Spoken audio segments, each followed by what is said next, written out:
That mean I would do it again. okay. Good evening, everyone. In this hybrid meeting. Just a quick note, for members of the public who are joining via computer, you have been muted.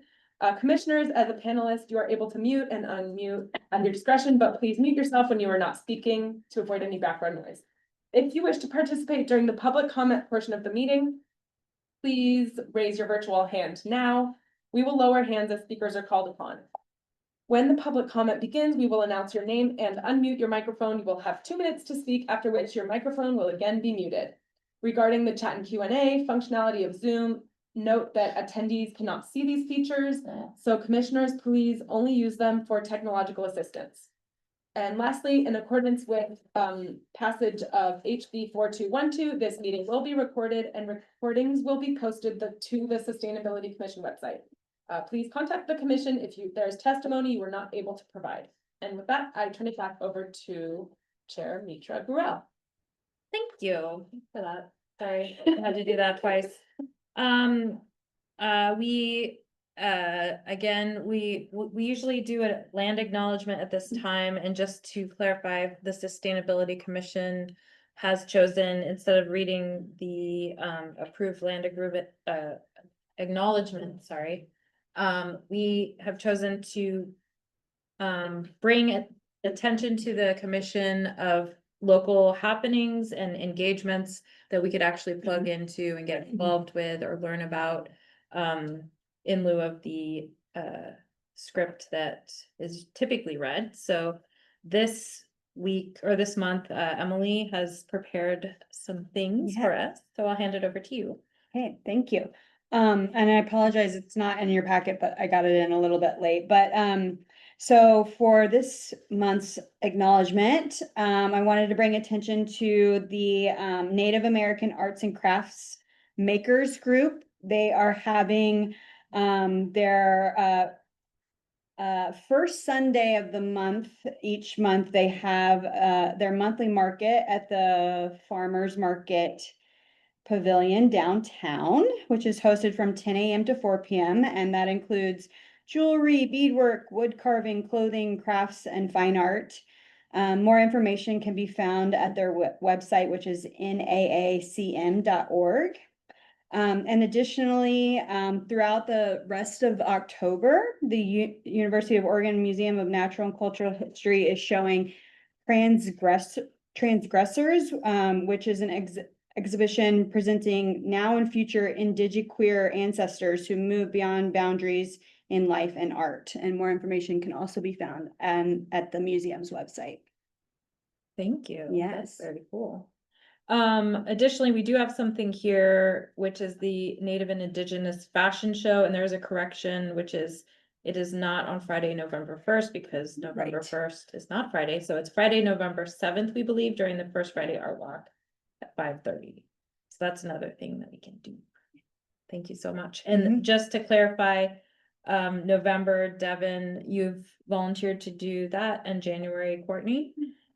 Okay, great, thank you. So now's the time when we will review and approve our October agenda. Does anyone have a motion to approve that? So move. All right, in a second. Second. Okay, all in favor? All right, it's unanimous. And the September meeting minutes, do we have a motion to approve those? So move. Okay. Second. Oh. I think Devin's got that one. I'm right. All in favor? Okay, So easy. excellent. Okay, so we have public comment, and handing it back over to you. Do we have any public? It doesn't Oh. look like we have. Anyone here? Two attendees to always visit. Everyone is always second, so. Okay. So we can go over to, do you want to introduce the Yeah, presentation? let me introduce Ring. So, why don't you both come up to the table? Ian will get the PowerPoint set up. And, before I turn it over to them, I just wanted to make a quick introduction. So many of you may know Bring. They are a nonprofit who's been a very active partner in moving our climate work forward. They have the Rethink store out in Glenwood. They provide community education, and then they also do incredible work with local businesses. And so tonight they're here to talk a little bit about that work, and more specifically about something called refrigerants. Refrigerants, you may not know what those are, but it's an extremely potent greenhouse gas that's found in a lot of refrigerator equipment, appliances, things like that. And a few years ago, the federal government passed the AIM Act, which would create new requirements around how those pieces of equipment are managed. And the city of Eugene a few years ago actually convened a roundtable on refrigerants related to those federal policies to understand how local businesses would be affected, and how, there could be support to help them. And we published a report. The executive summary was included in your packet.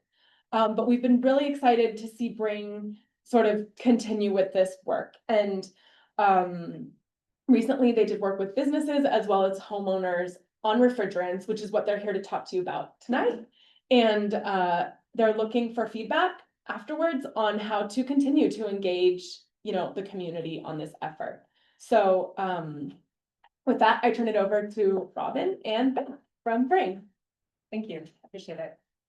Oh, thank you. Oh, then we can do this. Great. I'm just gonna let Robin do that though, because I have the technology curse. I'm Beth, she, her pronouns. I work for Bring. I joined last May as a Rethink program coordinator, specifically to work with food and beverage manufacturing. And I learned so much because I was an avid food lover and beverage lover, but did not know a whole lot about supporting this. So it was great to learn from all the Bring team and then go into these lovely businesses with a business background from the University of Oregon. I definitely understood the pain points that everyone has, but we're looking for ways to support them to make progress. And that is what brought me to this. So as I started to understand the role of refrigerants, we were able to bring Robin on as an Oasis intern. So I'll let you introduce yourself. I'm Robin. I was an Oasis intern this summer, and now I've joined Bring part-time as helping them manage their business outreach programs. My undergraduate degree is in mechanical engineering. I spent some time working in the Navy on nuclear power, where I got a chance to work with refrigerants that are on board submarines. I'm currently a student at University of Oregon in their 3PM department, studying public administration and nonprofit management. But what we came here to talk about today, there we go. Are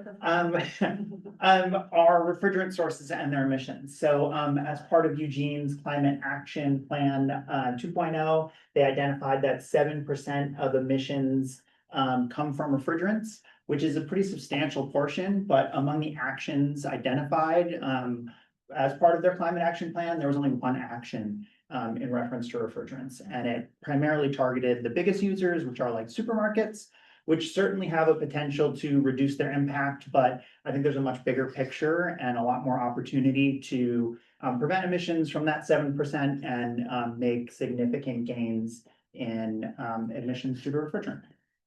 So what are refrigerants? Virtually every building that's in Eugene probably has some kind of refrigerant in it. It includes HVAC systems, so anything that cools down a house or a car or a vehicle, all of that's going to have refrigerants in it. So your refrigerator, your freezer, if you have a window AC unit or a split system or a ducted HVAC system, all of these have refrigerants. I mentioned supermarkets. Those are really big users of refrigerants because of the amount of cold cases they have. They also have walk-in coolers and large cool storage areas for their additional product. So they can be really big users. But even if you look at convenience stores, small grocery stores, and other businesses that would have a need to keep some sort of preserved food or medicine, they're all going to have refrigeration in them.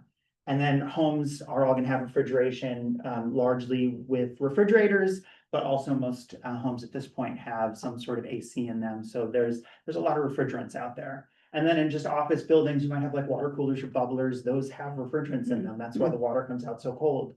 And then there's refrigerated trucks, food trucks. Really, if you look around, all sorts of things are gonna have refrigerants in them. Originally, before the 1980s, we used what's called chlorofluorocarbons, or CFCs. It's been mandated that they stop being used virtually everywhere in the world. This was because they were depleting the ozone layer. You may have remembered some news stories back in the 80s and 90s about holes in the ozone. That was because of our use of CFCs. HFCs, hydrofluorocarbons, were developed to replace them. They're another type of refrigerant. The problem with them is that they are massive global warming potential chemicals. So if they get released into the atmosphere, they're going to have a really high potential to cause global warming. From there, we've got the next generation of refrigerants. So we mentioned the AIM Act earlier. That was passed by Congress in 2020, and it mandated a shift to less high potential greenhouse gases to be used in refrigerants. So that's two main types. There are HFOs, which is a new synthetic type that just has naturally lower greenhouse gas potential. And there's natural refrigerants, which primarily come in three types: CO2, propane, and ammonia. And they are drastically less greenhouse gas potential, but each come with their own drawbacks. So how does it leak? A refrigeration system is designed for that same refrigerant to recycle in the system over and over and over. So if it worked perfectly, we wouldn't have to worry about this at all. All the refrigeration would be contained in that system and it would never get released. But there's a lot of things in there that you can see. There's soldered connections, there's caps for testing, there's threaded connections. All of these are potential chances for leakage, but they're absolutely necessary for these systems to run. So as they run, they're under high pressure, they start to get really hot and they vibrate a lot. And these can cause leaks over time, especially with systems that are not being maintained well. And why is it important? So just a little background on what global warming is. As the sun's rays come in, some are reflected off, but most pass through the atmosphere and are absorbed by the earth, warming the earth. At the same time, the earth is shedding heat out. But these chemicals happen to be really good at intercepting those rays and sending them back to the earth. So the heat that's coming in then gets trapped and the earth can't re-emit that back out into space. And we end up with a warming effect on the earth. This happens pretty slowly. It's been happening really since the Industrial Revolution, when we started releasing lots of CO2 into the air. But that slow progression has become a really dangerous horizon that we're slowly approaching. So future of the AIM Act. The AIM Act was great. It was going to make sure that these next generation refrigerants were in all new equipment. But the EPA has recently published some new rules that they're asking for comments on. It was a significant watering down of the requirements in the original AIM Act. It's going to allow for continued sale of these high GWP refrigerant systems. And it's going to lessen the requirements of businesses that have used large amounts of refrigerants to meet the original requirements of the and also, Oregon does not have specific laws or rules yet to regulate these higher GWP refrigerants. But if you look at our neighbors to the north and south, Washington and California have set up state rules to restrict them, so they won't see the same impacts by the watering down of the AIM. Absolutely. I'm just going to take over and talk a little bit about what got us started in this. When I started working last year, like I said, I had a lot to learn. I've been in mental health for a long time at Looking Glass for near a decade, and I have talked to a lot of people. I care a lot about businesses, and I wanted to understand what their pain points were and what things we could do. With limited time and limited funds, I wanted an impact that would make a difference, not just for them, for their operating expenses, but also would actually make an impact, because some of the smaller interventions that we have are so important. They matter so much, but they are small incremental steps.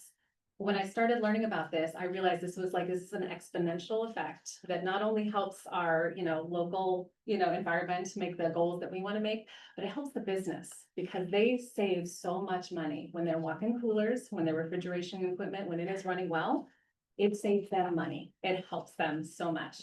So once I started to understand that, I started just stumbling through my words trying to figure this out. And I'm going to go ahead and go next, please, because we wanted to have some technical assistance that could actually support them.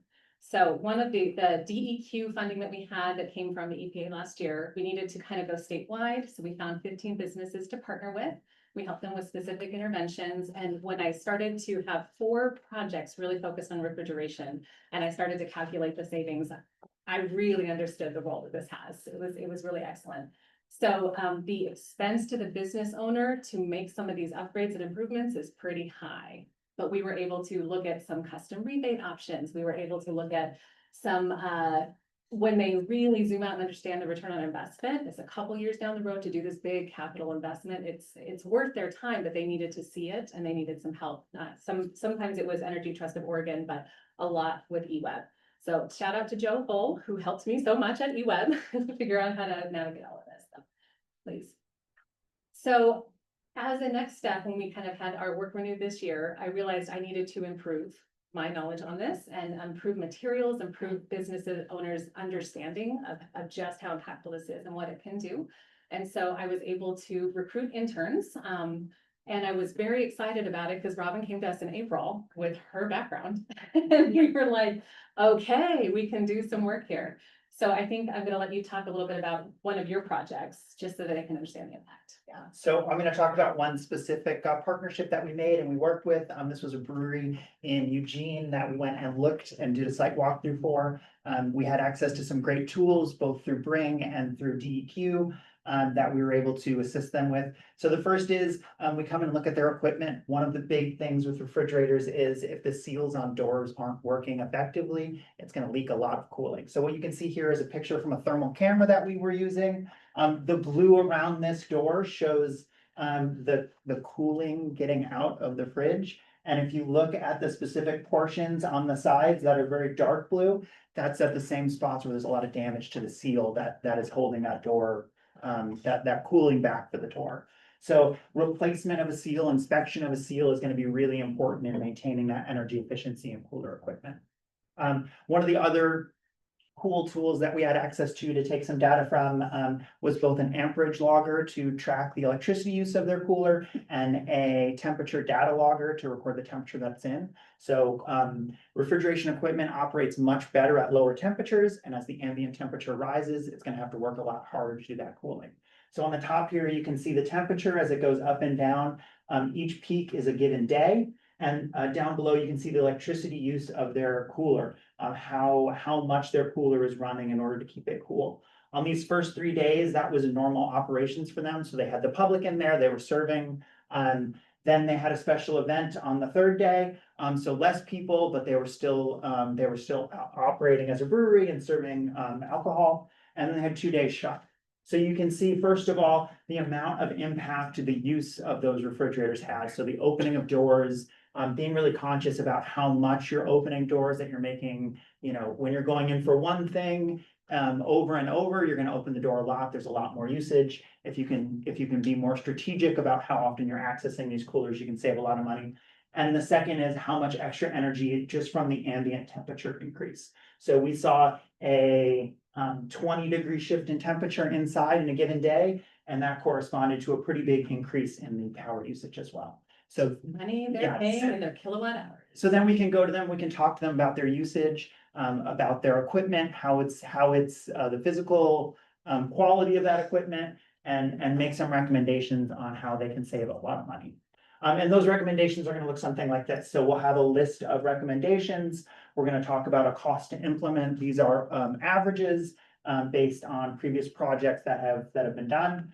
We estimate annual savings. This is usually in electricity, but it could be, we could incorporate other portions too, and they'll usually get a little blurb talking about how we estimate these things.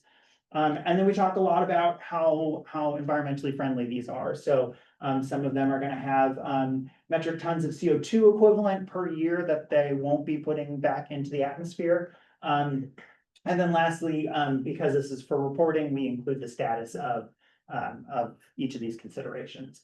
One of the important ones to consider is this bottom one, because the annual savings on it is 0. So switching the refrigerant that's in a system can be done. You can switch a lot of times from a high GWP refrigerant to a lower GWP refrigerant, depending on the manufacturer. But the problem is you don't really get any cost benefit return for that. So that's all just cost in order to do something that's environmentally friendly.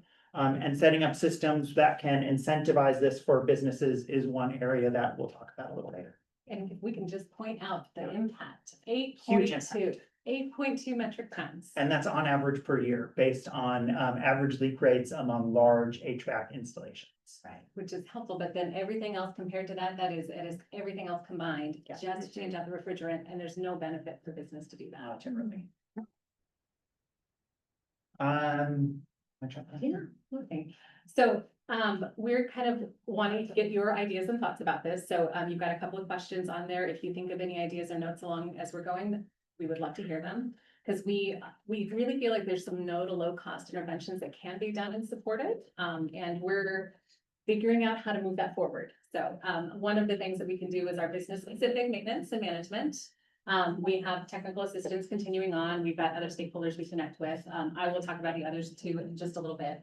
But for this one, we have business specific interventions, but we've been focused on food and beverage manufacturing. That's where our funding was.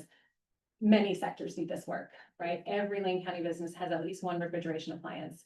As we were gathering materials for this, we had some video recordings that are in post-production right now that I'd be happy to share with you when they're ready, where we talk about what all can be done. And there's this great person over on the East Coast that talks about, like, I mean, he is passionate about everyone maintaining their equipment.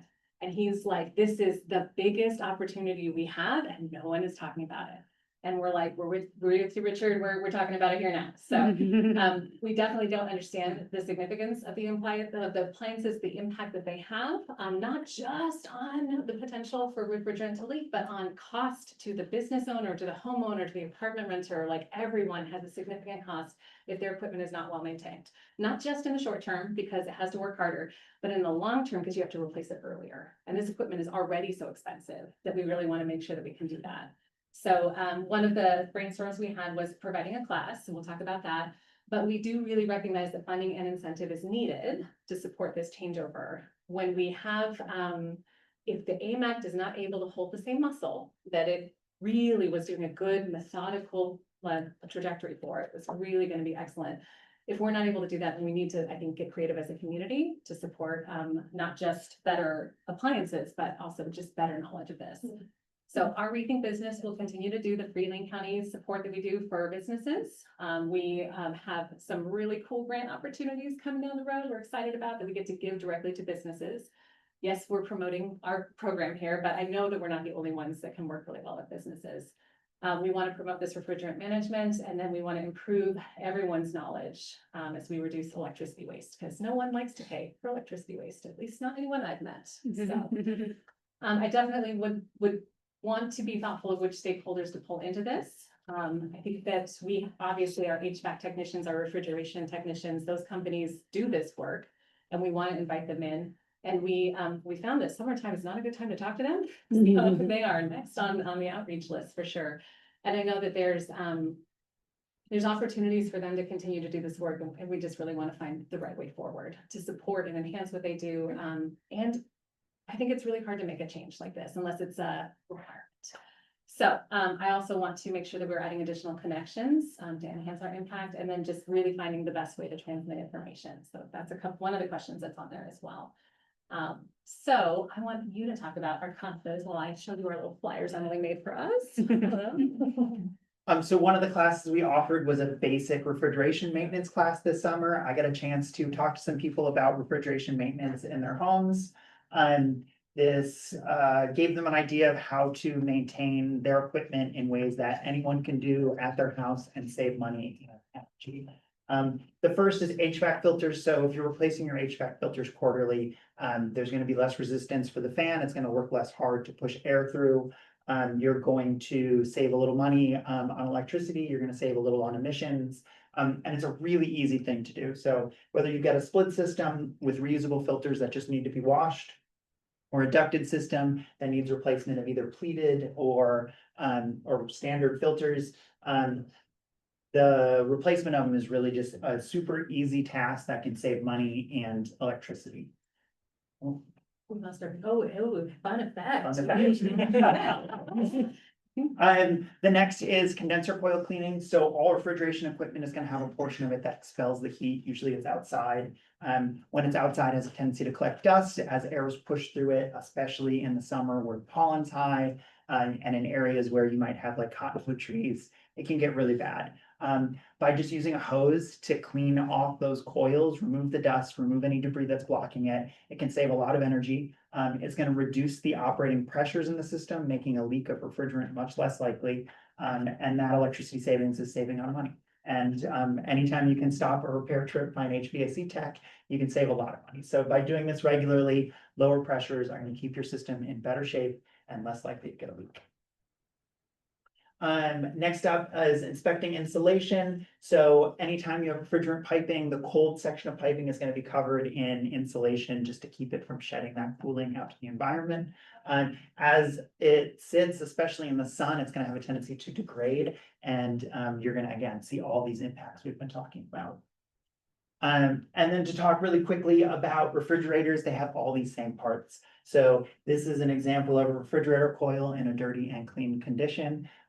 If you didn't know your refrigerator at home had them, your refrigerator at home definitely does. There's some preventative measures you can take. In the bottom right there, we're showing someone just cleaning out the front of their fridge. Most of the coils are behind a front bottom panel. Some of them are going to be in back. There's a couple different designs that fridges have, but between one of the two, keeping it clean is definitely going to help your refrigerator perform better. If you hear it running a lot, that means it's already probably really bad.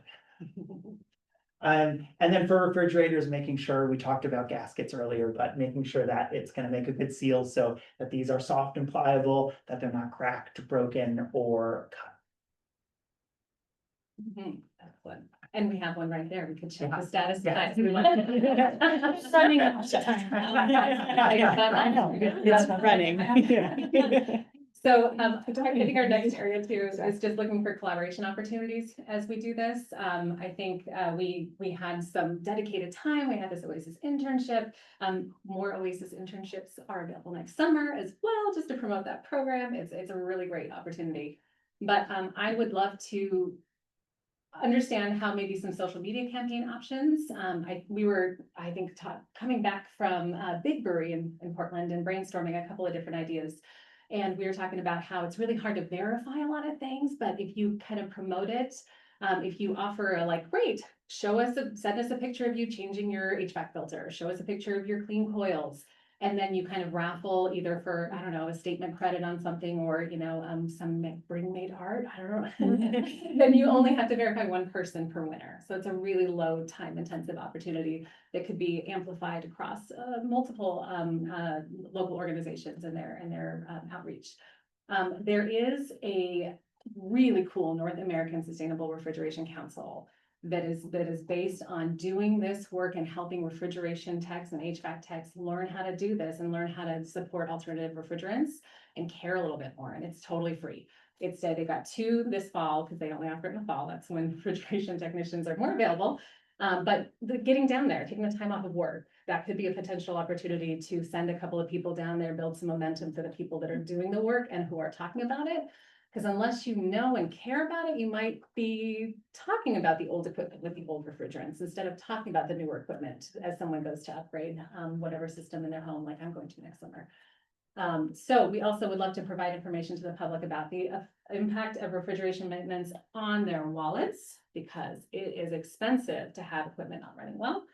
And then I would really love to figure out what we do about the AMAC. This is really recent. We were kind of hoping that it would just quietly go under the radar and not be touched. And here we are. It is, if people can comment by November 17th, we can definitely send out maybe a link for that if that's something you're interested in. And then Oregon had a legislation effort that was starting to move forward, but then the AIM Act came into being. So there was no need to. Now potentially we have a need to do that so that we have a West Coast coalition to make sure that we have really strong because all of the knowledge and interventions, especially for grocery stores and these huge retailers and these huge food hubs, they have giant systems and they have the incentive already in place. Many of them have already planned because it needed to be in place by January, right?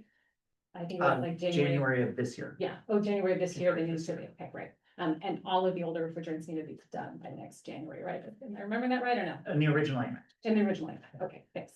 And we have an opportunity to help that along the way, because otherwise people can drive from Washington down to Oregon and buy the really bad refrigerant, drive back up, and then there's no need to do anything. Yes, they can still do that across other borders, but there could be a potential here. I don't have a pathway for that yet, but I am interested in it. So if you have ideas, let me know. Let us know. And then, I think just small campaigns for filters and cleaning is a small thing that many organizations could do.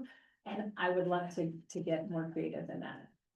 Yeah, we'd be happy to consider offering the class a little bit more often. We did record it. We'd be happy to offer it, also in post-production.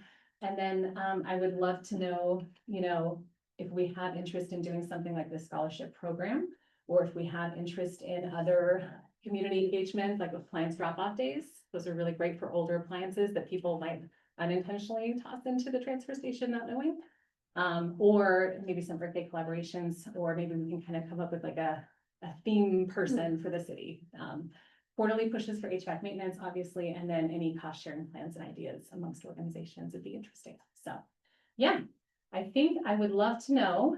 I'm not gonna split you into groups of 4, so if you had any thoughts that you wrote down there, just good partners and messengers, maybe what kind of messaging is important here, and then any interventions that we could add, because we obviously feel like this could have a really meaningful impact. Yeah, again, not just for our environmental targets, but all for the citizens of Eugene. So, yeah, any questions or comments for us? Yeah, very good. Please. I came in late, I apologize for that, so I don't know if we covered it, but it seems that since the global warming potential of the old refrigerant is so huge, over 2,000 up to 12,000. The biggest way to eliminate that is to prevent it from going out into, so, and that happens with people throwing equipment out, just throwing it out, or it gets broken because it's thrown, and it not being recycled otherwise at the dump sites. Are there programs that do that? And it seems that educating the public, businesses, pros, and everybody about, leakage being actually the worst. I mean, saving energy is great, but leakage is way worse. I mean, the amount of energy we save versus 1 or 2 refrigerators or, other equipment expelling the gas into the air creates ozone and global warming. So those are the lowest hanging fruit is to prevent it from going out. Discarding can be a really big one. There are rules in place that it shouldn't be just thrown out. But the EPA has actually estimated with larger refrigerant systems that they can leak up to 25% per year of the refrigerant that's in the systems. So in a given 4-year operating period, any system will probably leak the majority of the refrigerant that was originally in it. And I was learning about this. I was surprised that, and every one of them has a refrigerant if it's kind of keeping it cooler, but they have small amounts there. But the grocery stores that we walk into, these giant cold cases, they have giant systems that hold hundreds of pounds, right? So if 25% of that just leaks out every now and again, big problem. And that's one of the most beautiful things about the AIM Act is that it required them to have refrigerant leak detectors installed on their systems, which is excellent, because then you know about it right away, and then you avoid fines, which is what you really want to do. But they are expensive to install, and unless there's an incentive or a enforcement of it, it's not going to potentially happen. So that even right there, just making sure that every lovely, wonderful food store in town has everything they need to manage their refrigerants well is a bigger impact than the landfill problem or the refrigerant waste. I was surprised to learn that. Yeah. But is that part of the requirements now? That they have that prevention system? I'm not quite sure exactly what they're For doing. discarding? No, for leakage, the leakages. So right now, the new requirements of the AIM Act are just in a proposal phase. So the EPA has released a whole new set of list of requirements that they're planning to update for the AIM Act. There's a chance for people to comment, so they're not set in stone and they might change. So right now, we don't know what the final rule set's going to be. It looks like for large commercial users, they're going way back on the requirement for them to use low GWP refrigerants, where it was very stringent originally. Now it's going to be a lot less stringent. I don't remember specifically if they talked about any requirements for leak detecting changing. But that leak detection does require enforcement. And it looks like with our current EPA, that enforcement on that is not a priority. Which is what makes state enforcement then potentially really important, even if you're asking them to take on a giant capital investment, which many of them were planning to do because of the requirements, and it had been slowly phased in since 2020. But you're asking them to do that, and then if there's no enforcement or there's no reason to even install a leak detector, then no one is gonna know what's happening and that'll continue on. So we definitely need to keep the focus on the big producers while we then help everyone else make sure they understand about maintenance and the benefit of it. And I had to bring in some of my equipment for our seminar, and I need to improve my maintenance. So, and I'll call on Courtney next. So I just had something to say following up of what Jan said, which is, you answered one question, which is like, is it a bigger problem for these entities with bigger units that are leaking, or just the fact that there's just refrigerants in everything? And so I was thinking that you could work with people who have their eyeballs on these systems frequently and all the tiny little iterations they exist in, like RV and car mechanics and places that do repairs, junkyards, gas stations that sell propane, used car lots, thrift stores. And that seems like it would be a good place for education of those people who are like diagnosing these units, about the impact and whether if there's a way of like responsibly removing these and sending them in the proper directions that can be made more convenient, because obviously a lot of people are incentivized by convenience.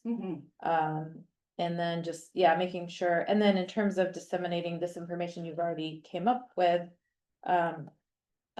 fix-it fairs or fix-it booths, creating incentives for action, as you've already mentioned, and then education at home shows or like neighborhood associations, things that I came up with. So I love that. It's great. And you bring up a lovely point too, which is that everyone is required to bring an old air conditioning unit of some sort down to the transfer station. And I think you have to make an appointment. Lane County Waste Management, Yeah. Waste Wise app would probably tell me right now. But I know that there is an incentive created with the AIM Act of the older refrigerants. You collect them and you can sell them because they become more naturally, expensive. And what's the word? Higher demand because you have fewer of it. So part of the AIM Act is bringing down the production and the use of these CFCs. So right now, we're actually in the period of time where manufacturers of these high GWP refrigerants can only make about 80% of what they made at their peak. That's in the AIM Act going to continue to decrease as time goes on. And that wasn't something proposed in the new rules, so it looks like that's probably going to continue. But we're looking at a decades-long process in bringing it down to 20%, where it's virtually not used anymore. But the goal is, as they're producing less and less, they're going to want to use more of this recycled refrigerant, so that it provides a financial incentive for people with old equipment to have that refrigeration recaptured, other than just laws requiring it to. And therefore, your recyclers and your shop yards and your junk, all of those folks will have a big incentive to capture that and resell it. But that really only is gonna come in with time. So as these production rates ramp down in the future years, then we'll start seeing that financial incentive. And I think another one, Courtney had a question or a comment. Did you have another one? Oh, no, sorry. Oh, no, it's okay. I had a question about the 7% number at the beginning, and there's a residential population and then there's this commercial population. That 7%, what's that split between the commercial and the residential attribute? When I was going through Eugene's CAP 2.0 website, I didn't see a distinction there in their 7%. So I think it might have been a total for both.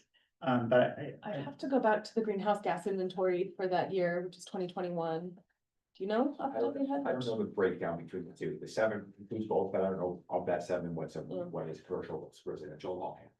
You can get that, but I don't know. That'd be good to have. I think it informs a lot of the messaging and the And then I guess the other element is, it seems like there's two issues, there's leakage and there's disposal. And how you address both of those issues to a residential population is very different than how you would address it to a commercial. So my question on it, assuming, because there's a lot of discussion here, as though the 7% has a heavy lean towards the commercial, the GWP. When you have been engaging with them, what have been the themes of resistance or insecurity to the change? Or I don't want to use the word resistance, but I think, hesitancy for adoption. Great question. I think I'll just start in really quick. I'm gonna turn it over to you. Most of the folks that we're working with, unless they are big enough, they are not fully directly impacted by this yet. Maybe that was coming down the road, but the folks that are really directly affected by the AIM Act and changes are the big grocery market or the big cold storage folks. So most of the people we're working with are smaller to medium, and they didn't know about it. And they didn't have any idea about some of their equipment. And then most people are trying their very best with tiny margins. We all know how much COVID hit, food makers and food providers, and they are trying their best, but they've got used equipment. One of our amazing folks had a reefer unit that's on top of a semi truck inside their production space to have extra cooling, because that was the option they had. And that buddy was using so much electricity. We were able to help them understand what a custom rebate could do, because it was using so much electricity, and they just didn't have the right size for their walk-in. So then replacing their older equipment and relocating that, which helps expand space they want to have, allows them to save money big time. It has a big savings, and then we get a $7,000 custom EWA rebate for that project. So it's worth it. Most of them just don't know yet. And so that's one of the things that we're trying to do, is help them understand that. I'll just add in that, I think the people that are participating with us are really interested. They generally come with an interest in lowering their impact on the climate. So there's not as much convincing at that point once we're doing these walkthroughs and we're talking to them about the equipment. But I think the biggest barrier that they see is the cost. So finding ways to help them with financing and with grants, especially if there are portions of this that won't see a quick payback. Some of the paybacks are longer, in the 5 to 10 year period, and then with certain things, and especially the most impactful things, there's no payback at all. Which can make it really difficult for a small business that's trying to figure out how to deal with increased food costs or other things that are impacting their business right now. Laura, or was it you or Alexi was next? Go for it, Laura. I think I was second. Well, first, thank you for coming. It's really interesting and you're doing great work. I would have an idea for the residential market that might be easy, of places where people are going to look for refrigeration. Just little signs to kind of get them, so as they're browsing, get them thinking about disposing of their old one. If these stores would be amenable to that, and maybe on websites, if they would have a little pop-up, come on, as people start clicking on refrigeration stuff and like, hey, did you know? And that could be a really easy way to reach them. Yeah, point. Thank you. Yeah. Be a great way also to talk about, lower impact refrigerants, just if that was all together in one where people saw it when they were shopping. I think that could be really impactful. Refrigerator magnets. Yeah. Yes, thank you. One free with every purchase. I think I've got two topics. One's something I'll point out, and then I've got a question for you. I think in terms of getting people to care, there's the residential side relevant, but I think since a lot of this is commercial, large users of systems that tend to be especially leaky, it might be helpful to give ready-made sort of equivalencies, like we did this project and it saved as much greenhouse gas as XYZ. It's like an energy savings project that uses 47 times as much energy as we ever use in a year, except it's this hidden thing.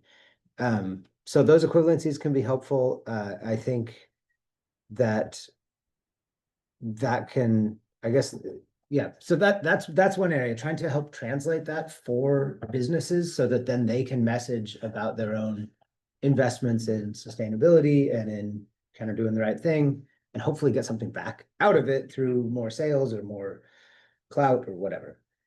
So that's a thought, like helping define those equivalencies in an easy way for folks to use at the business.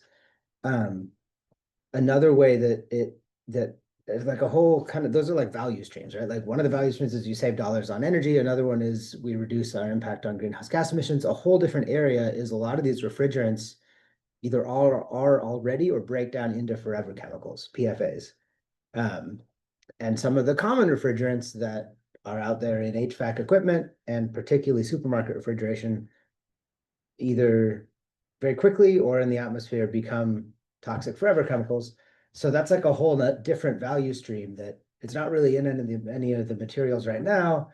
But if you're talking about, hey, we did this thing and it helps out the community, that's a might be a given useful thing to flag, like, hey, we cleaned up our act. It was kind of hard. Here's the deal. And it gets kind of technical, but it is potentially doable. And there's some groups like ASHRAE at the national level they're putting together references and data tools for tracking refrigerant leakage rates. What is normal? What's typical? So that info is kind of, you can ping me. I came across it in my day job recently.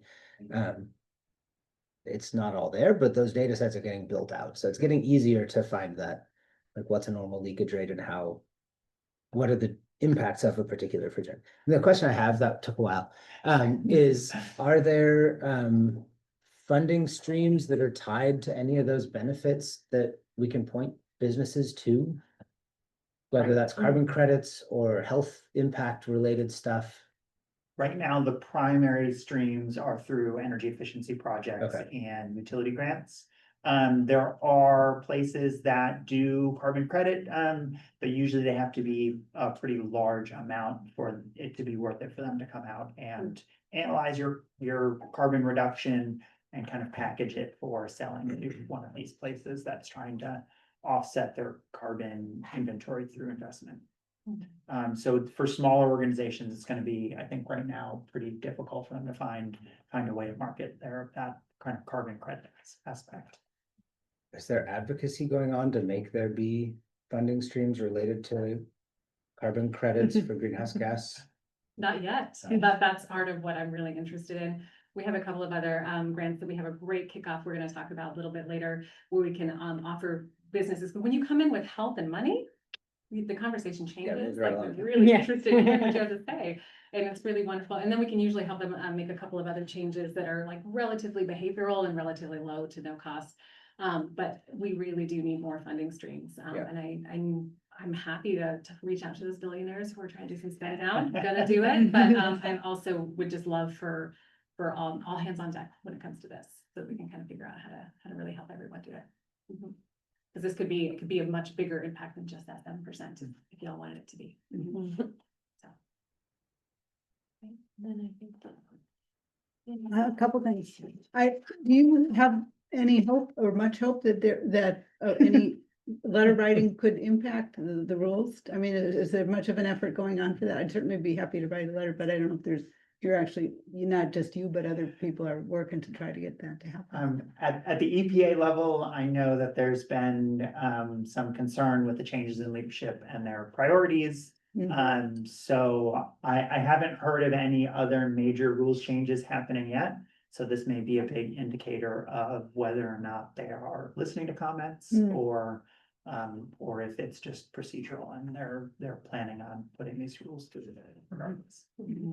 And then I was curious about, you say you're gonna be reaching out to contractors coming up, so that hasn't really happened yet. Because I was wondering what you think the reaction or resistance or issues are likely to be there. Well, we talked to a couple of people, I mean, you can speak to this better, and they were just really highlighting, like, first off, right time of year. Yeah. Great, good to know. The Oasis internship is a summer-based program, but they tend to have more downtime. I know that especially, I think Ed at the NASRC was really highlighting, it's just like, they have to give them time off. They have to not then have someone who can cover those other appointments. It does take a lot for them to just send them down there. And then there's usually equipment investment that they need to have on the other side. So unless there's notoriety, or that's the wrong word, what's that, recognition that comes from like having a technician that cares about this and being the, person in town or the couple of people in town who care about this and want to help people. I don't know that we have a lot of movement on that yet, but I'd be curious to know more. I think with a lot of the HVAC companies, you'll find that they are open to anything as long as consumers want them. So we can convince consumers that low GWP refrigerants, natural refrigerants are the way to go, and they start requesting these, then the HVAC companies are going to naturally make sure that they have the training, make sure that they have the equipment on hand and the expertise to provide that. But it's really hard to get those first few investors to say that, I want to install this system in my house or my business, and I might be the first one in Eugene to do that. Yeah, well, it also seems like it might be a conduit for just for education when they're doing maintenance or, installing anything, just also, did you know, by the way, blah, blah, blah, blah, blah. For Having that knowledge Yeah. that they can present it as an option is really important. So if they know to, when a residential user, when they come out there to fix something, they say, oh, I'm sorry, so sorry, your system, it's beyond repair, time to replace it. If they know to present those options of, hey, there are these low GWP refrigerants that you can instead of just replacing with a like model, the same thing that's in Yeah. there. Look at this one here. It's a much better environmental impact. Here's the benefits of that, even if maybe there's less like cost difference.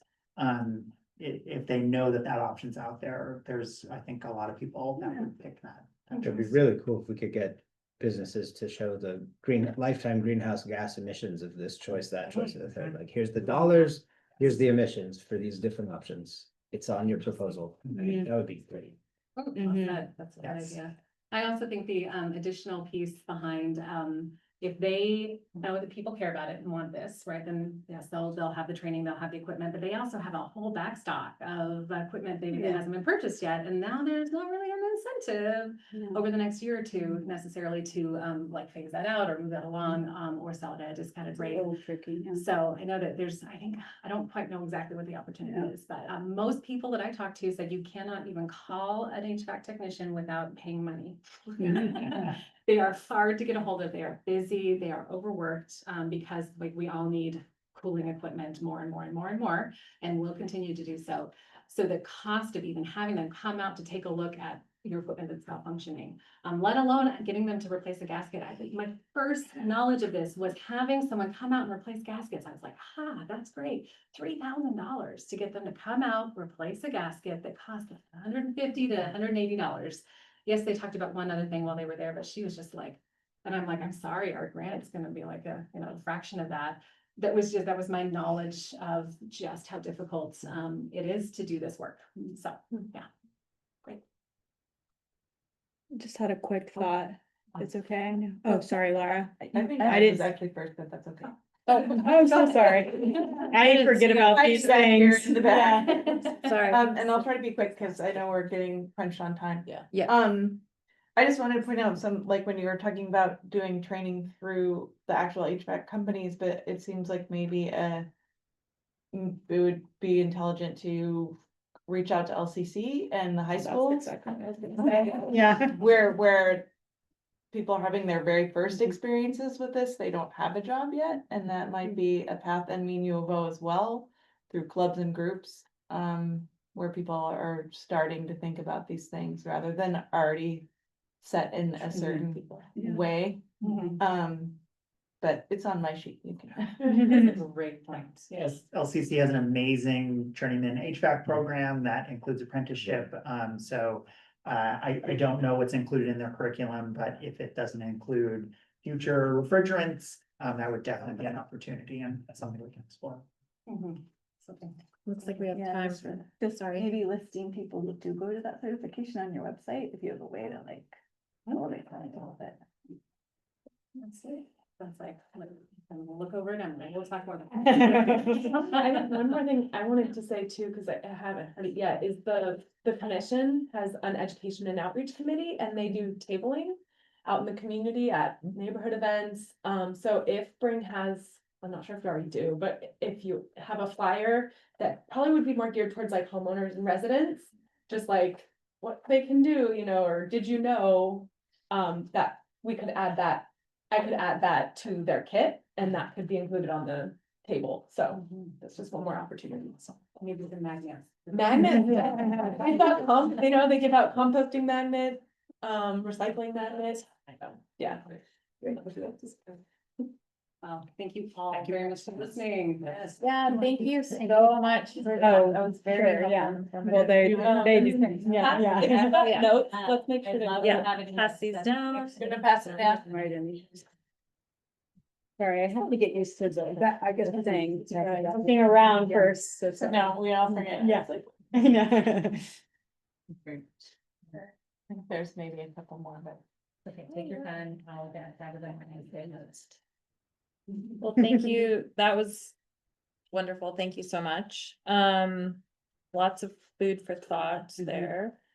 Our next item on the agenda is to approve our fiscal year 25 annual report. I did want to, it was included in your packet, so I hopefully everybody read that. I did want to include a little comment that it was brought up at our last meeting, that some of the detailed comments that were included on our initial draft of this document might not need to be included because they weren't reflective of like the entirety of things that had popped up in conversation by the commission. We did have a conversation about this and we thought it was important to include some commission reaction to these topics because we didn't want it to seem like just the, when presenting this to the, city council, just what we were presented, that's not like really what our work is about. It's really about the impact on the commission and that if the commission had insights or impact on the topic that was given back to the presenters. So what we did is we kind of went back through those sections and summed up hopefully more of an entire response of the commission overall instead of just picking and choosing like comments and not others. So I hope that was noticed. And I did want to just give that caveat that if you still saw that detail in there, that was what kind of the reasoning was. And I'll just hand it over to Danielle to talk a little bit more about that. No, I think, You got it? yeah, I That's think that was good. I mean, Okay. I think, if there are still areas that seem like they're inaccurate or too detailed, I think now would be the time to make those changes. So if anyone would like to make a correction or edit, say it now. I will just say, I noticed the changes and I thought it was good, and I was glad that there was still some of that in it. So I Yeah. didn't give it a super critical eye, but just reading through, I thought it sounded about right. And I agree that I think it's helpful to provide some information about what our response or reaction was. We weren't just sitting there and not saying anything. Yeah. So. Yeah, I also like the changes and making it easier next time, maybe after like in the meeting notes, maybe you could put your 1 sentence summary of what you feel is summarizing, like for next month, we see what might be summarized this meeting, and that way with it fresh in our minds, we can comment on that. So it's just easier for the next time. It's a great idea. That. Do we have any other comments or corrections for the annual report? So I think while I noticed it, but I do think we still have to sort of caution some of the elements of picking and choosing what gets included, because we did include some pieces, but there was public engagement in some areas and we're not incorporating that necessarily into these spaces. And I'll support this memo, but I do think we should continue to consider how to wrap that dynamic into it. If we're gonna add more nuance, then we don't want to leave some of those voices out. Thank you for that. And I think as both of you mentioned, I think if now that we have this in our minds fresh from this annual report, if we move forward thoughtfully with that in mind, maybe we can try to sum that up so that when we approve each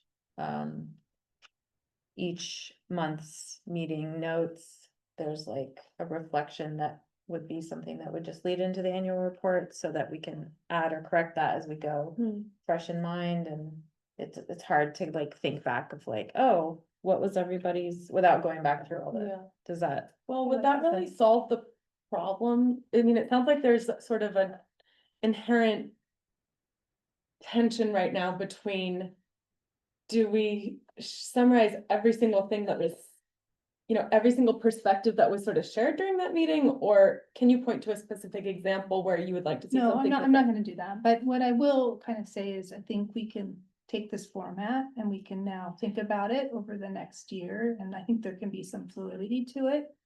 And so, when we come upon a topic that we're talking through, and we're even seeing some varying positions in this room, we can think about in the moment, what would be a way we would capture this in the final report?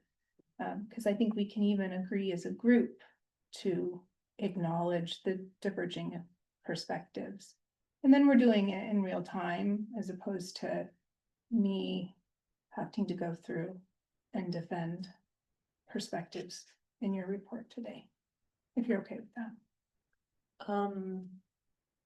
Yeah, I think if this is a new process, I'd like to have a little bit of a longer conversation with, probably with the chair and vice chair, and maybe with the larger commission around how that process is gonna go, like, occur.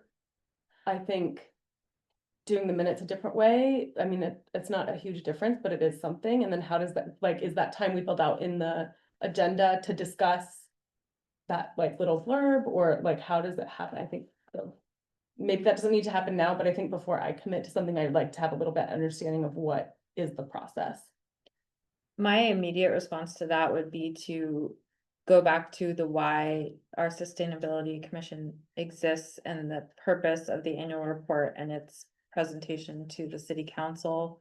Is that necessary to serve our purpose, and is it necessary for them to know those details? Like, because we're always up against the idea that there's the sweet spot of like length of detail. We don't want it to be too just a list of things. We want to show them that we worked on this, but like, I guess to what degree is it important to reflect like the details that have gone back and forth? And at some point, if it's too long, they kind of drop off, and like it's not going to be consumed or understood, or the time allotted isn't going to be enough. So I would just think about those things in this if we were to go back. I don't know, I'm open to hearing other thoughts about this. But yeah. Jen?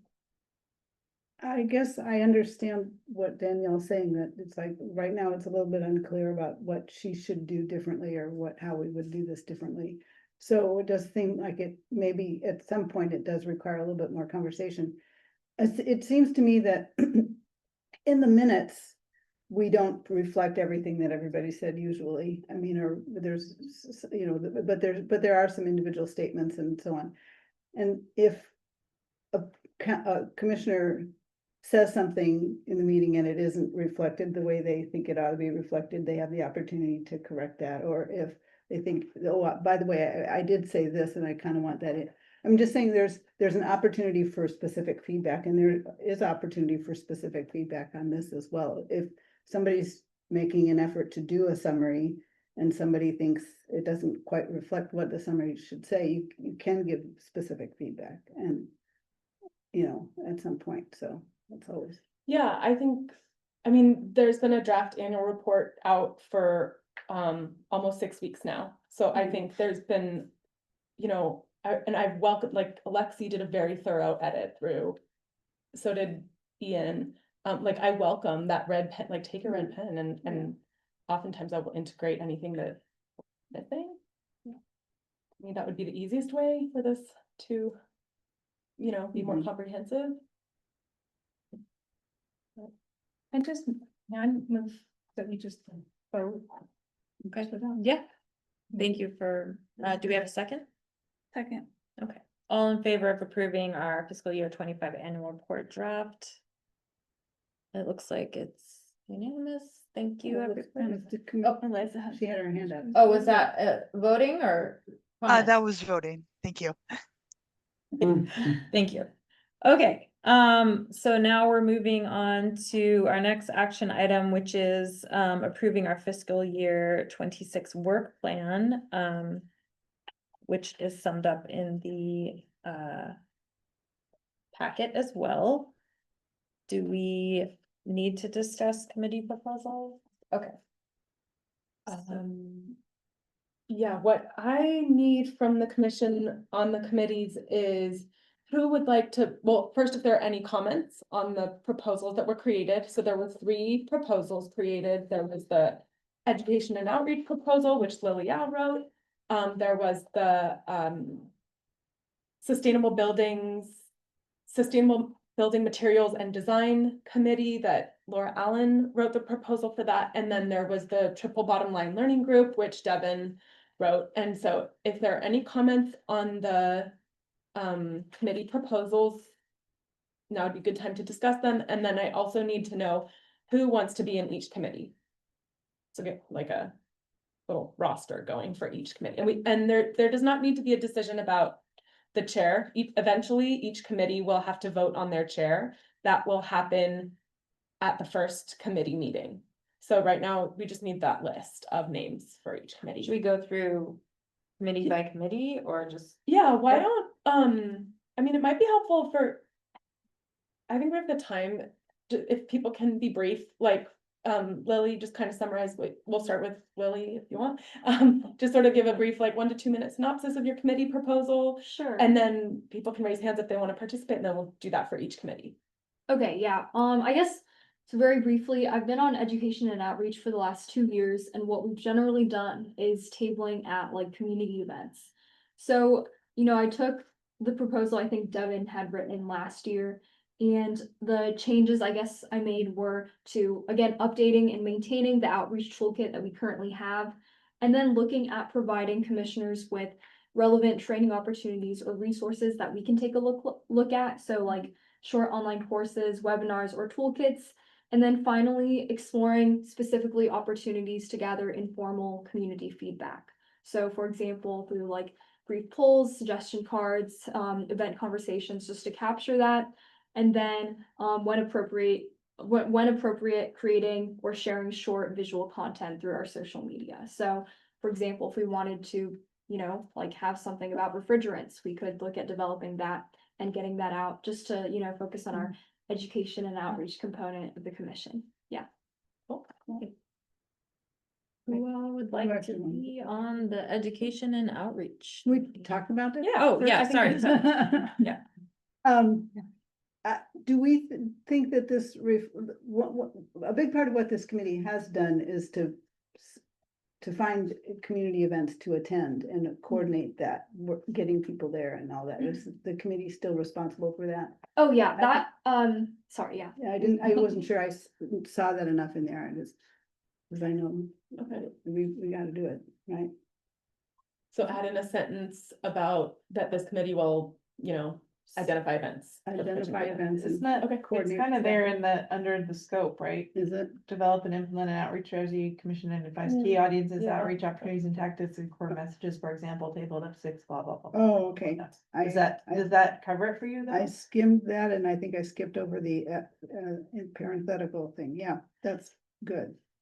I was gonna comment too, that is, do we feel like one of our biggest challenges for this committee is finding volunteers to do this outreach in this way that we've been doing it? Right. Is there flexibility in the way that this is described to allow for potentially developing resources that would make that more of a passive experience? Like you mentioned the social media specifically, but like, you know, a presentation that's recorded that we could have on our website to educate people about our commission and, or like, you know, is that included or do we need to add anything about that? What do we say? Is that I something? think those details can be fleshed out in the committee. Okay. But, and there's other suggestions that came up at the retreat that I think the committee could look at sort of in that first meeting, and I think that would be like included in like developing a strategy. Mhm. Yeah. Okay. Does anyone else have any other comments or discussion about this particular committee proposal? I just want to say it's great. I love the additions and the way it expands. So thanks for that. Thank you for writing. Yeah, I guess like, yeah, I definitely agree with like those two comments, and I feel like the first point under the scope, which is developing and implementing the outreach strategy, is like broad enough that we Yeah. could just Yeah. do whatever, yeah. That would never. Whatever. Ian chimes in. Okay, who would like to, who would like to be Who on wants to this? be on the committee? I was gonna jump in if I didn't see enough. Okay, wait, so Devin, John, Emily, Mitra, and Lily? Yeah, okay. And I'll still help table, but I. Okay, Like, that's great, yeah, we yeah, need there you those folks. Yeah, Folks who same. can- Happy to help too. Yeah, You organize it for me. All right, moving on, what's the next one? why don't we do? Okay. Yeah, the next one is sustainable building materials and design. So that one, it's more of a research committee looking at what is out there, what things the city could potentially look at for meeting climate goals. So this is like building materials and building design. And that could connect to the MUFG tax incentive program that we talked a lot about last year. And so the deliverables would be a informational memo to the council, like a research document, as well as potential policy ideas looking at other jurisdictions. So it'll be predominantly a research group. Any comments? Oh, yeah. I'm not sure if the title is correct. Hmm. Sustainable building materials, I think, I mean, what is if the mission is low carbon buildings, reducing emissions, then it's not. Materials is just one of the many things we should be looking at, so I'm not sure if it's more just sustainable buildings and environments, or, and I don't really know the answer yet, I'd have to think about it. But, and the other one, the next sentence says, encouraging the development of sustainable and low carbon buildings and citywide construction and maintenance methods. You know, that, I mean, sustainability in the city is more than materials. It is certainly design, but sometimes it's not design. So I'm not really sure if the mission is properly described in this, or the title is the good title, but I don't have a full answer. Well, yeah, Throwing that out. if you had specific things that you would like to change to make it more topical, but Mhm. it does sound like, yeah, there is obviously a larger problem to be addressed. Oh, and I don't want to overlook Courtney that you have some. No, it was I guess when I read the title, I read them as separate or related. So maybe like sustainable design and building materials, like even reversing it somehow Possibly. allows design to be independent of building materials if you need it to be. Mhm. Well, But you had good points in the paragraph too, that doesn't fix, so. yeah, just, you know, going back to what our two presenters made today, is there's so much more to it, and actually sometimes low hanging fruit. You know, such as, you know, energy retrofits and so on. So it's just, you know, that's not a material nor a design. An improvement, could it be like a sustainable design improvements in building Yeah. material? Could just be sustainable buildings. Yeah, That's what I If thought simplify at it, first, yeah, that's what I wrote here. do we? Yeah, I like that. The title was given to me, so I didn't make that title. But I like that as making it broad and, Or sustainable buildings, and that keeps it Yeah, open for whatever the group comes up with on the first meeting, figuring out what our Yeah. scope is. That sort of would be the only thing that, cause I mean, this is an endless topic that, I mean. Yeah. And so, and the committee will meet 4 times for an hour, and you are all very busy, so, I mean, I think it'll be really important in the first meeting to really identify, like, what are 2 or 3. You know, Mhm. strategies or Yeah. solutions or something that you wanna focus on. You don't Yeah. have to decide that now, but. so do Yeah. we suggest the change in the title and then? Yeah. With the, And then at the first meeting, the group will pick the.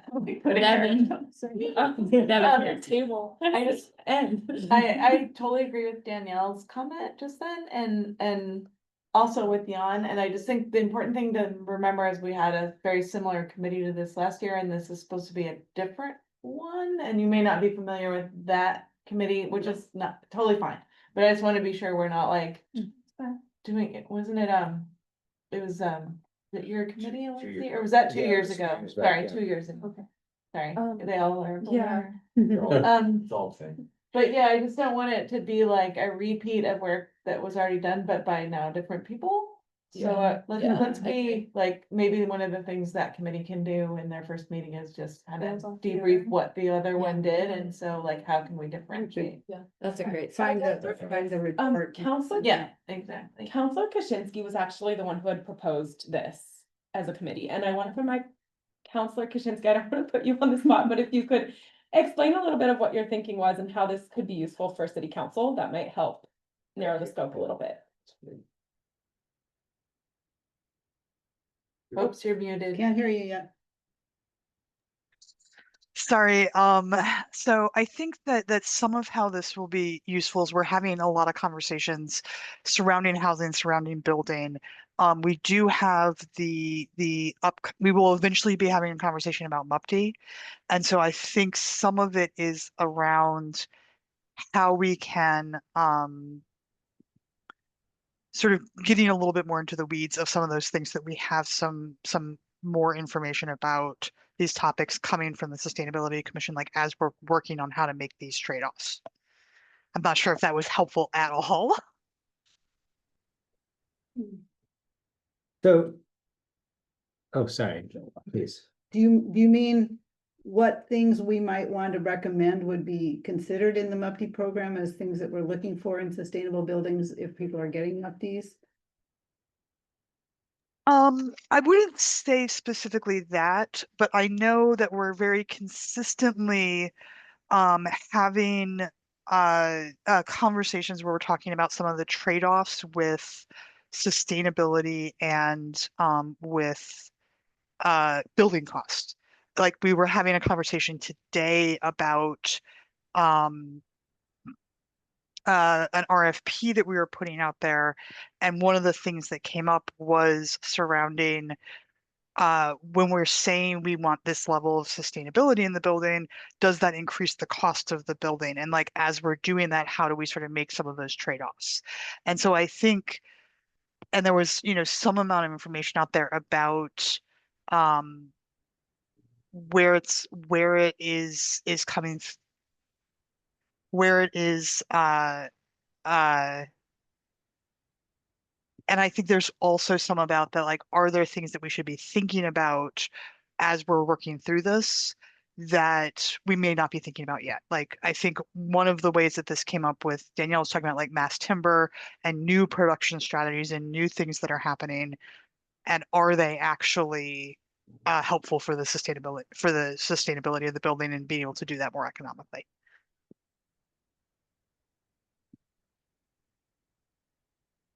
So what I'm kind of hearing is that it would be useful to city council for this committee to identify some high priority topics, do some research, compile some info so that when you're putting out an RFP or considering a policy, like, hey, here's some of the things that actually matter, more, right? These are the big dials to turn.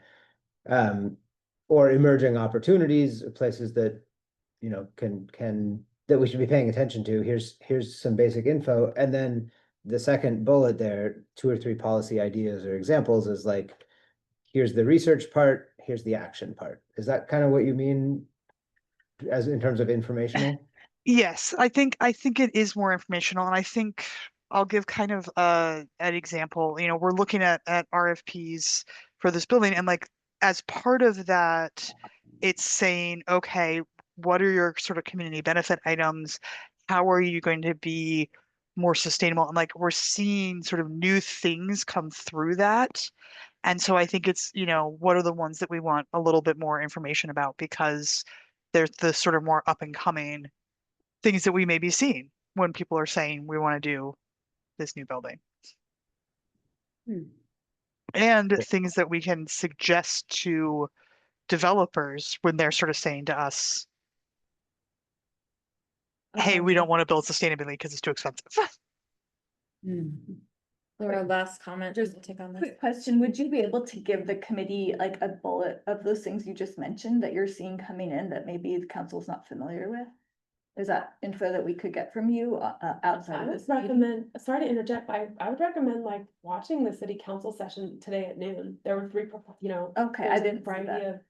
of RFPs that came in for a specific plot downtown. Yeah, I guess what I don't know is what they are familiar with, and what they aren't familiar with, unless that was talked about. I would say that what council as a body is familiar with different things, right? Like, so we're going to have different people on council are going to have different knowledge about different topics at different levels. Does that give enough context to move forward with the committee focus? And I think with the combination of what she said and our previous committee work that's similar to this 2 years ago, moving forward for the course. Okay. Who would like to be on this committee? All right. So Laura, Jan, Jan.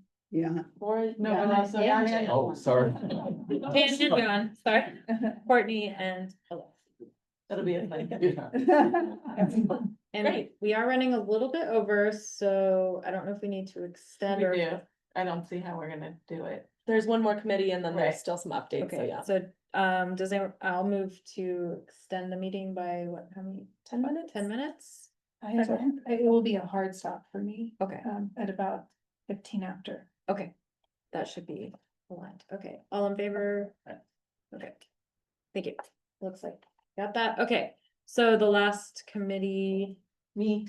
Triple Okay. bottom line learning group. All right, so Danielle and I sat down, had a pretty good meeting about giving this like some more shape. So really kind of what it came down to was kind of based a little bit on Lily too, like what is the, how do we learn what the triple bottom line is beyond the big giant packet that we get when we first join the commission and all the stuff to read, and I mean, we say it a lot.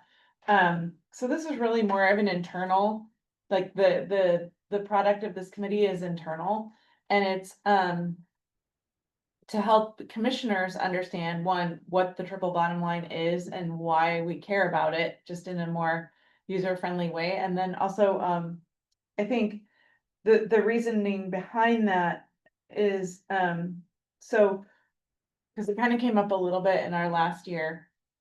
Like, so when we're actually looking at something, like even today's presentation, for example, that we are able to have enough information, about the triple bottom line to be considering all aspects of it, while we're in real time, while we're watching a presentation or so, and to be clear, like, we are not doing a triple bottom line analysis on this information or this presentation, because, I mean, the city hires, outside contractors that take a year to do a triple bottom or more, like for example, like Willamette Street bike lanes and stuff like that. That's not what the level that I want commissioners to even consider, but I do want commissioners to be able to say, oh, these are some things maybe should be considered about this project, like has to look at with an analysis, for example. Does that make sense? Like just for us to be aware, have a heightened awareness about when, what are all three aspects of the triple bottom line, and maybe make a recommendation of like, hey, this seems like maybe this is part of the triple bottom line that needs to be paid attention to, or have analysis, be able to speak more to that rather than not, I guess. So, does anyone have any questions about this? Totally nothing going to council, it's just an internal. Oh, and we came up with an idea that there might be a short presentation that could just be incorporated into like the retreat materials, stuff like that every year, so everyone kind of gets a little bit more exposure to how to kind of get your head around the triple bottom line when we look at every single thing. that comes before us. Courtney? I think you, you nailed one of the kind of core questions I had. I was thinking though, so is this committee, that you're kind of meeting to frame up a larger communication to the whole commission? Yeah, So it's not like all commissioners need to be part of this committee. Oh, no. They'll get the benefit of the discussion because this committee is gonna kind of frame that. correct. It's like producing materials. A small committee, a subset of commissioners producing materials for the commission to help everyone understand better. No, nothing you need to. No, I want to be on it, so I don't, Well, I was hoping you would be on it. I don't mind that. I just was curious. Yeah. I just have a quick question. So it says that the city of Eugene uses a tool already, so they have a tool, a triple bottom line tool.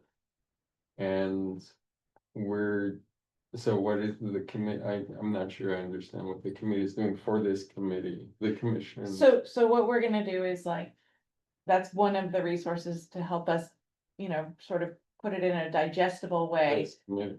The committee in a more digestible way of here's this tool that the city uses, this is how they use it, and we can make that into something for the commission. That's not just the sort of dry way that the city will look at it, or the contractors that utilize it and bring the report back to the city. Just, yeah. I think Devin said, we have a process, it's a relatively involved process, and so I think the idea is to distill some of the tools the city already has on the shelf in a way that's gonna be accessible for the commission to sort of have kind of cheat sheet. Thanks. Excellent. Who would like to be on this committee? Okay,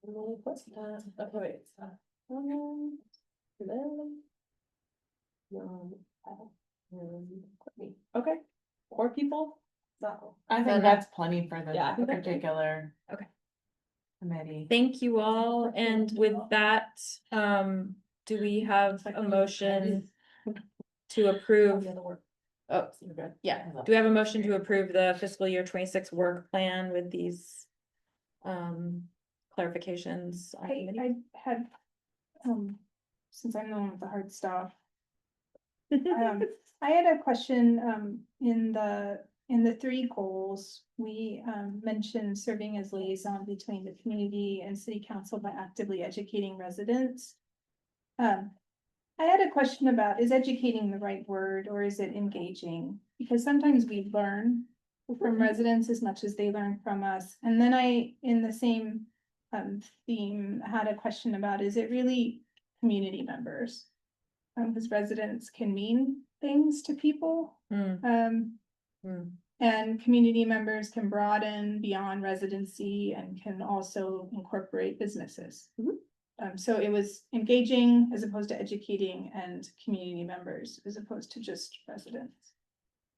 Is that in the goals? Where's Just the like- Can you residents? pull it up, Ian? And make those changes? And it could be Oh, I that those see. are adopted in the bylaws or something, and I don't know that, and you can't change them. Oh, I see. So I don't know if you can change. Well, this is a document that you guys can write. Yeah, I just wasn't sure, they were copy paste. It's the goal number 3, Okay. Yes, goal number 3. and it's the 2 words are directly next to each other. Okay. The title of goal 3 is strengthen community engagement, but then the text itself says education, so maybe that's just a simple Yeah. adjustment. Those are great I changes. like it. Yeah. Okay, with that change, do we have a motion to approve the work plan? Motion to approve. Second. Okay, all in favor? Looks like it's unanimous. Thank you all so much. That was great. Council staff and commissioner updates. Got 8 minutes. Council. Oh, So there is so much stuff going on council, and don't want to go into all of it at the moment. Lots of things surrounding sort of our operations, looking at strategic plans, city manager hiring, operating agreements. So sort of how's council is functioning. That's been a lot, some public safety topics. But one of our highlights was our presentation today from our sustainability team and Danielle, and they did an amazing job, and it was really helpful. And so thank you for that presentation. And I recommend that this group go and watch it. You can see it on our website. the city's website, it's available. So, thank you. Thank you. Cool. Yes, I want to echo, I think it would be great for commissioners to watch that presentation. It gives you a really good overview of, the progress and impact we've had to date, as well as how current federal, state, and local challenges are impacting this work. And a few, glimmers of hope with opportunities ahead. So, Oh, good. and then a couple other notes I have, so there's an upcoming belonging training, that's specifically for boards and commissioners. It's being put on by the Office of Equity and Community Engagement, which is a city team. So I sent you in an email a description of that training, and I'd highly recommend folks attend if they can. It's Saturday, November 8th, from 2 to 5 p.m. at City Hall. And I actually need to know now if you want to go, because RSVPs were due. I went to it last time and it's really good. It's like a great training, so I would definitely recommend it. Is it offered any other times? I'm like loath to, I'm not sure, Got- maybe in the future it will be. I've got some conflicts. I'm loath to give up 3 hours on a weekend. Do they record it? That's a good question. Because of the conversations, I don't think so. Yeah, okay. Although it I- may depend I on think we quorum can and check stuff. with them. I can ask. Yeah, this might be different than the staff one. Yeah, that's a. we'll talk about It is gonna be different. Okay, so that's a good question. Will be recorded. I'll ask. If you need to check your calendar, just let me know tomorrow if you can, by tomorrow. But I'm out of town. Me yeah, too. Yeah. But if anyone knows does anyone know if they can go, so I can start to get a head count? Okay, Jan would like to go. Okay. Let me know ASAP if you want to go. The next thing is an update on that grant request that came through last month. So the commission had decided to sort of postpone the vote until it could be clarified in the bylaws if that proposal was legitimate according to the code and stuff. And I checked with our division manager as well as our contracting policy, purchasing and contracting policies. And it is, so the commission is allowed to use their budget to support programs, projects or events that relate to sustainability. So just because it's not an event, it is okay to support that. And I have that confirmation from, farther up the line than me. And then I also spoke with the grant requester, and based on some of the questions that came up, she's gonna plan to potentially resubmit a new proposal. It sounded like next year. I mean, post-January. I didn't get more specific than that, but so yeah. Instead of the current one, or? It sounded like she maybe wanted to reconsider. Oh, some. reconsider. And then, or not reconsider, just sort of restructure her narrative. So we don't really, excuse me, so we don't really need to revisit that one right now. We should. If you want to vote on it with the proposal as is, you can, I think, but it's Not up if to you. they're intending to come back. Yeah. I would recommend let them come back. Yeah. Yeah. And then the final thing is, next month, so typically we've done a thing where I've tried to get questions from you on the presentation that's coming next month. So I want to do that right now. So next month in November, I'm actually going to be coming to talk about our home energy score policy that we're doing engagement on. And so I'll just give a brief sentence.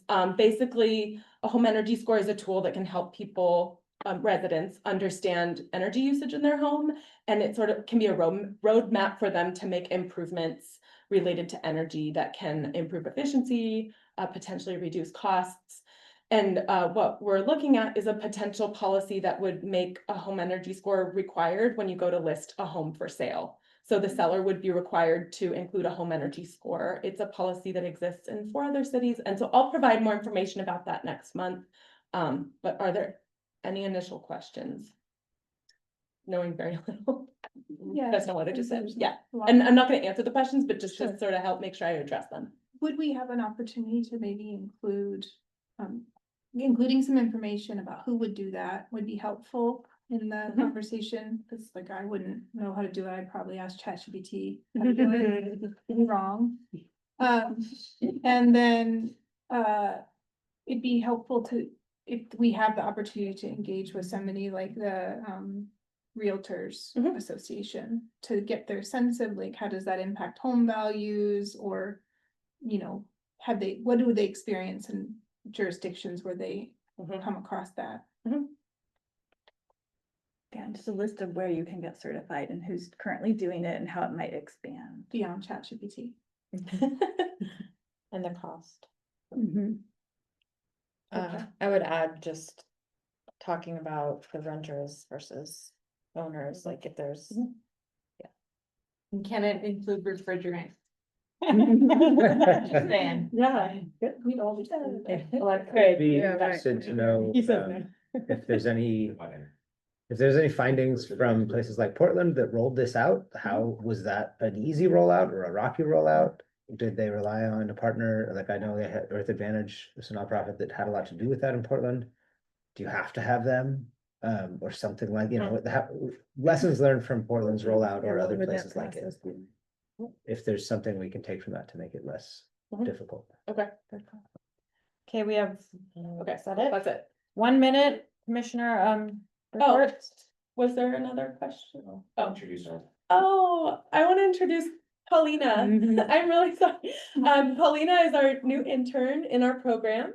Do you want to introduce yourself for a minute? Yeah, I'm an intern for the Public Works Admin team, specifically for Eugene and Danielle. I'm a 4th-year environmental studies student at UO, and I've actually worked as a home energy score assessor for the City of Eugene, EWEB, and UO Office of Sustainability program.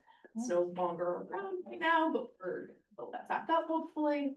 So right now I'm coming in to serve as support for them, but also work on analyzing different jurisdictions, policies and requirements around these scores. We'll be involved in building out that presentation. And she was also my intern last summer. Yes. Yeah. Awesome. Yeah. Cool. No problem. Welcome, thank Yay. you for being here.